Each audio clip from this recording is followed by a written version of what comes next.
Hi everyone, welcome to another episode. So the Rugby World Cup stages have come and gone. We've seen some really good games in the past few weeks. Very surprising results and some obvious results also. So this video entails my reaction to the arrangement of the teams in the respective pools, and also I discuss teams that I think performed well and the teams that I think underperformed in the past few rounds of the World Cup. So I'm gonna start this video on the other side of the draw, Pool C and Pool D side. In Pool D, England came first, Argentina came second, Japan came third, Samoa came fourth, and Chile came fifth. I must say that I'm very surprised by England winning this group, but I commend them for how they've managed to adapt to the situation. Before the World Cup, they were very poor. England, leading up to the World Cup, they were very poor. They had a bad record. They were losing almost all the games they were playing against these other top teams. So coming to this World Cup, I didn't think that they were going to have anything to show or anything to compete against these top sides. Argentina were very poor against England in that first game they played. They were poor and they ended up losing the game to England. I think they should have won that game.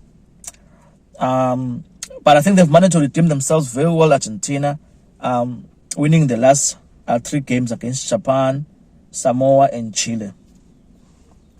Samoa have underperformed for me. I was expecting a lot from them coming to the competition. They've underperformed. Nothing much they've offered Samoa. Japan didn't turn up in the World Cup as I expected. Chile, I think they should be proud of themselves. It's the first World Cup.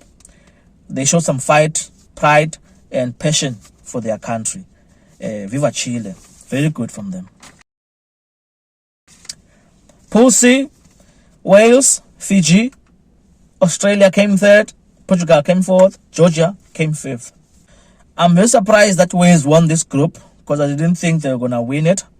I thought Fiji were going to win this group, but Fiji ended up coming second. But that first game against these two sides was very dodgy for me. Yeah, it was very dodgy, but we leave it as it is. Australia came third. Australia were very bad considering how loud their coach was, Eddie Jones, before the World Cup. All the talk saying that they're going to win. The adverts in Australia saying that they're going to win the World Cup. But coming to deliver, it was nothing. They couldn't walk the talk. Disappointing. Portugal overachieved. First World Cup, I think, if I'm not mistaken. But they got their first win against Fiji yesterday. Very impressive. They played really well. Passion, pride, intensity. All those good things from the teams. They were very impressive, Portugal. Georgia didn't turn up. They're the last one in this group. Disappointing. Now for Pool A and Pool B side of the draw. In Pool A, France won the group, number 1. New Zealand came second. Italy came third. Uruguay fourth. Namibia fifth. I'm not surprised that France won this group. They're a very good side, very solid. They have good players, well organized, playing at home advantage, home fans, Everything is on their side, France. Congrats to them. New Zealand, they come second. They lost the first game against France. They look suspicious, New Zealand. They look vulnerable. Their pack is not well up to standard, I think, in my opinion. I think they are vulnerable in New Zealand. They are not the same New Zealand of the past. But they go through. Italy, for me, underperformed. They were very poor against New Zealand and France. They didn't show any tier 1 characteristics of a side that's tier 1. Italy just gave in. They were so poor. There was no intensity. There was no fight. There was no hunger from them to win those 2 games, Italy. So I'm disappointed by them, actually.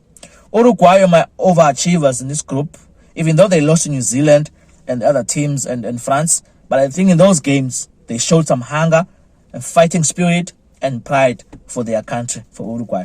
They should be proud of themselves going forward, Uruguay, and there should be more involvement from them to compete with these other guys, to play regular rugby, to compete with Argentina, South Africa, other countries. I think there's potential in Uruguay if they could be really taken care of by those who are in power. Namibia? No. Disappointing. Same as usual. How many World Cups have they played in Namibia? They never really show anything nice. Yeah. Now for Pool B, the pool of death. Ireland came first, South Africa came second, Scotland came third, Tonga were fourth, and Romania were fifth. Ireland have won this group. It's a well-deserved win for them.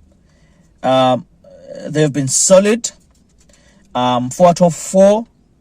I think they really played well, Ireland. I'm really impressed with how they've managed the pressure in the World Cup so far. They've performed really well. Performed really well. Springboks come second in the group. It's been a decent build-up from them.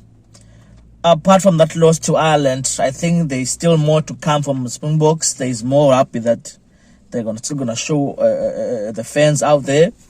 They look decent. They look solid. They look hungry. The Springboks. Yeah, good luck to them. Scotland came third. Disappointing from Scotland. The manner in which they lost to both Ireland and South Africa was very disappointing. There was no hunger from them. There was no fighting spirit. They really disappointed me. No resistance whatsoever. They were easily put away by both teams in those games. So I'm really disappointed by them and how they went about with their World Cup. Disappointing from them. Tonga disappointing also. They didn't show any resistance. Before the World Cup, everyone was saying Tonga was going to do something good. I even myself was thinking that Tonga were going to put some fight, show something. But in the World Cup, they were very bad. They didn't perform. The only game they performed at was when they were playing Springboks, where they really were physical, showed something. But now that's useless because now you're playing in a game where you know that even if you lose, you're going home anyway and you have nothing to lose. So they disappointed me, Tonga. They looked like a team with no game plan in those first 2 games against Scotland and Ireland. No game plan. Yeah, they looked really disjointed at Tonga. Romania, no. Never had a chance to do anything in this group. It was too tight for them. Pool of death. They lost all their games. So, yeah. So now we're done with the pool stages. Now the real deal starts now. This is the knockout stages. There are 8 teams left now. They're going to fight it out. We're going to have 4 teams left after the quarterfinals.